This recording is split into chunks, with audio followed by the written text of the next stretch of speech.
Hi guys, so I wanted to return briefly to the question of INFJs and influence.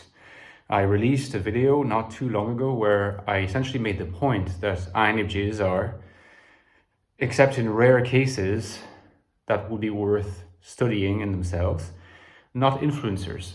But by that, of course, and I think I made that pretty clear in the video, I was referring specifically to social media influencers.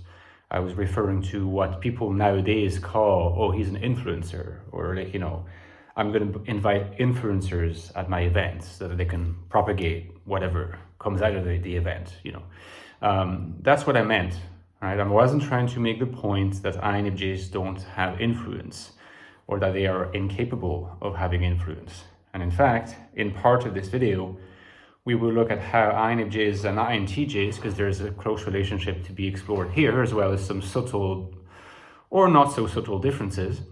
INFJs and INTJs are capable of exerting quite a profound kind of influence. And we have evidence of this because there are well-known influential INFJs and well-known influential INTJs, but there are also a lot of INFJs and a lot of INTJs who are not particularly famous, because after all, the group of famous people is quite restrictive, but who still exert influence on others. It doesn't have to be a lot of other people, but it still exists. And it's quite a significant component of, let us say, individuated INFJ experience, individuated INTJ experience.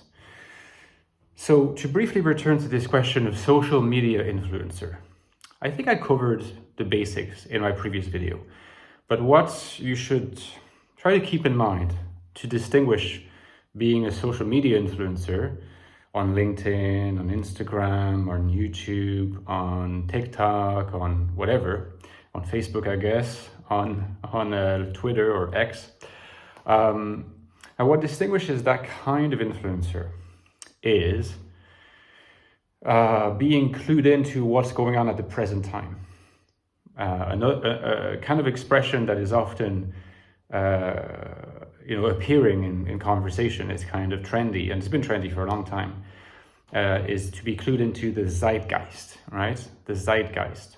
And that's very interesting because you could actually argue that the shifting meaning of the word Zeitgeist is representative of the shifting influence of certain kinds of types in relationship to technological advances.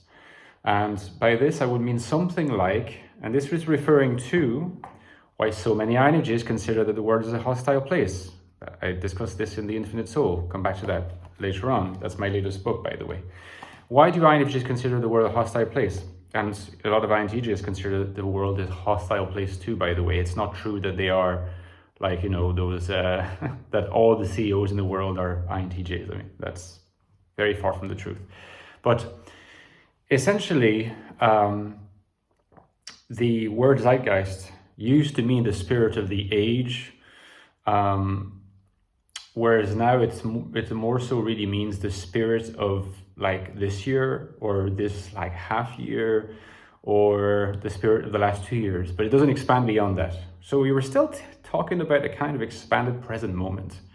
Now, extrovert perceivers like ENFPs, ENTPs, and so on are really good at getting clued into the zeitgeist. That's part of, especially if they have good introverted judgment accompanying that, because they need to be able to analyze what they're perceiving.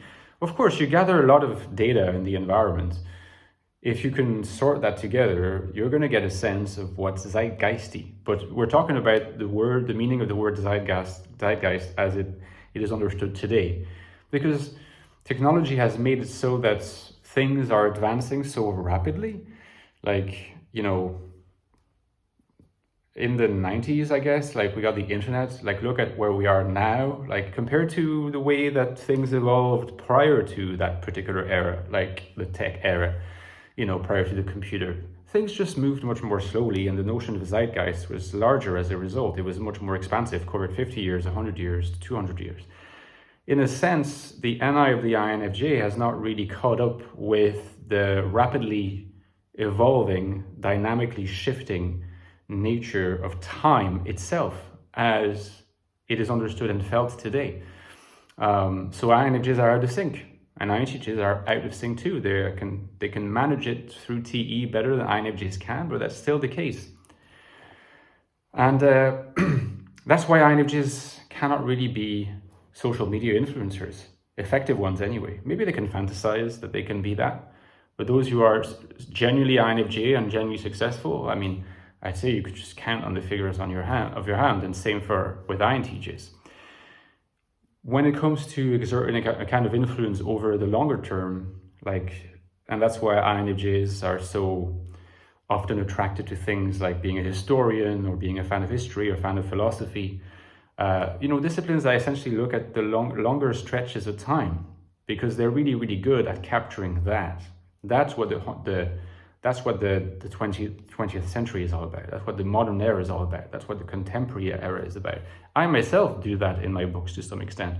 But will an INFJ be able to tell you, what you just mentioned is really third quarter of 2016, or that's very 2021. I mean, you've heard people say this, I'm sure. These are people who are clued into the zeitgeist. They're made to be effective influencers if they exploit that talent. But that's a very sort of narrow zeitgeist that is dominant today in terms of what the word zeitgeist means. And this is what you must be able to distinguish, right? The kind of influence that INFJs and INTJs exert is an influence that, if you comes to them through their ability to envision how the past, including the faraway past, connects to the future, particularly the faraway future. It's not in the moment, and that's why it's hard to articulate. It's hard to speak of. I mean, INFJs will often tell you that, contrary to popular belief, they have difficulties expressing themselves. That's their main challenge.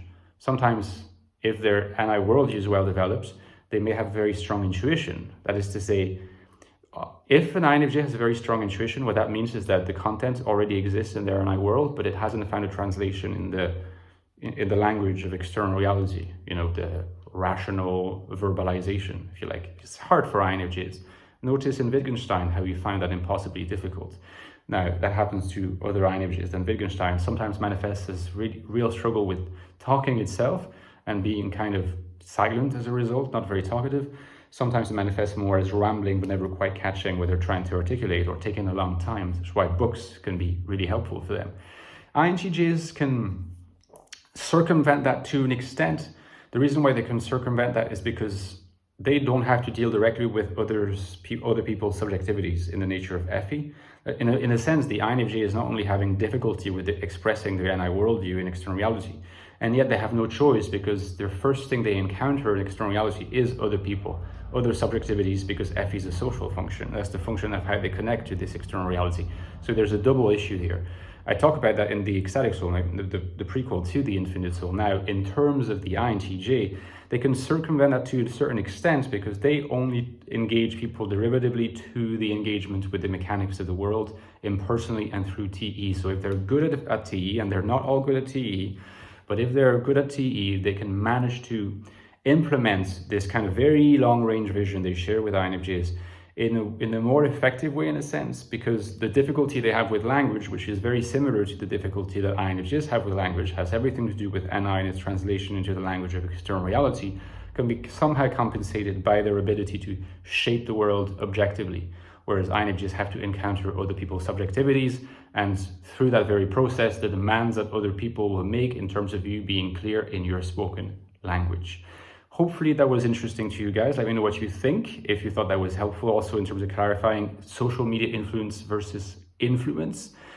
Give me a like if you enjoyed the video, and don't forget, I mentioned 2 books. That's the latest one, The Infinite Soul. If you want to know how INFJs can live an authentic, rich, and value-full life in this world today without sacrificing that authenticity, this is the book to get. And by the way, if you have loved the book but haven't reviewed it, I would really benefit from a review. It helps with the referencing, helps me directly. Thank you very much for that. And the prequel that I also mentioned, The Ecstatic Soul, a new look at the INFJ personality, which is a deep look at the inside of the INFJ mind, the deepest, I think, available as a book.